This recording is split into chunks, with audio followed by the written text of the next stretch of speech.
Planes time slip into the future year 1935 location Sweden. एक respected air marshal जिनका नाम था सर रॉबर्ट वेक्टर गॉर्डन, जो एडॉन नाम की एक जगह से एडनबर्ग जा रहे थे और उन्होंने तय किया कि चलो आज डैम के ऊपर से सैर करके जाते हैं। डैम एयरबेस को एक बार देख के जाता हूँ। डैम एक बंद हो चुका अबैंडन्ड एयरबेस था जो कई सालों से बंद था। जो डैम एयरबेस थी वह नॉर्मल नहीं थी, जैसा कि मैंने कहा, मतलब कि वह बंद था, सालों से यूज में नहीं था। वहाँ कोई इंसान नहीं था, वहाँ गाय घास चरती थी और वह पूरी तरह से जंगल में बदल गया था।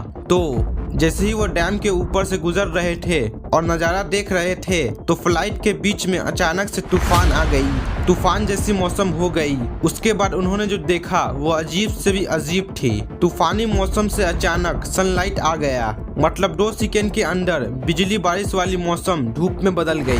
पूरा प्लेन डिसबैलेंस हो रहा था। तब उन्होंने नीचे देखा और उन्होंने देखा कि खंडर जैसा दिखने वाला डैम एयरबेस एक फुल्ली फंक्शनल हवाई अड्डे में बदल गया था। उन्होंने देखा कि लोग ब्लू यूनिफॉर्म, ध्यान देना, ब्लू यूनिफॉर्म में काम कर रहे हैं और सारी एयरप्लेन उस बेस पर आ गई थी।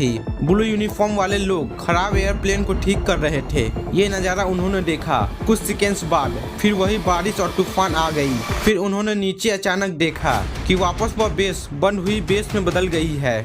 उन्होंने जैसे तैसे अपने प्लेन का बैलेंस बनाए रखा। बहुत मुश्किल से उसी मौसम में उन्होंने एडनबर्ग में बहुत तेजी से जाकर लैंड किया। उतरने के बाद उन्होंने जो अनुभव किया उसे सबको बताया कि आते हुए रास्ते में डैम एयरबेस के ऊपर उनके साथ क्या क्या हुआ। उनकी कहानी सुन के उनके दोस्तों की हंसी नहीं रुक रही थी। बात यह कि सर रॉबर्ट वेक्टर गॉर्डन एक रिस्पेक्टेड मार्शल थे और उन्हें बेस का सबसे बुद्धिमान, सबसे इंटेलिजेंट मैन माना जाता था। लोगों ने सोचा कि ऐसा इंटेलिजेंट इंसान ऐसी बातें कैसे कर सकता है। उनकी कहानी एक कंफ्यूज इंसान की कहानी बनकर सालों तक ऐसी ही रही।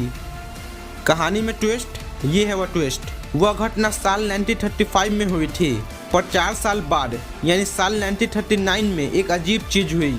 1939 तक वही सेम बंद हुई एयरबेस फुल्ली फंक्शनल हो गई थी। वह डे टू डे काम आने वाली एयरबेस में बदल गई थी। उसे पूरी तरह से रिनोवेट कर दिया गया था और वह अबैंडन्ड एयरबेस से एक नॉर्मल एयरबेस बन गया। वह जगह बन गया जहां बिगड़े हुए प्लेन को ठीक किया जाता था और जो ठीक करने वाले मैकेनिक्स थे वह ब्लू यूनिफॉर्म पहनते थे।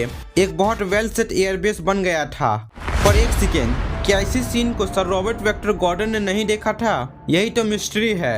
4 साल पहले 1935 में ही इस चीज को उन्होंने देख लिया था और बिल्कुल यही सीन साल 1939 में सच हो रहा था। इसका मतलब शायद उन्होंने फ्यूचर में टाइम स्लिप का अनुभव किया था।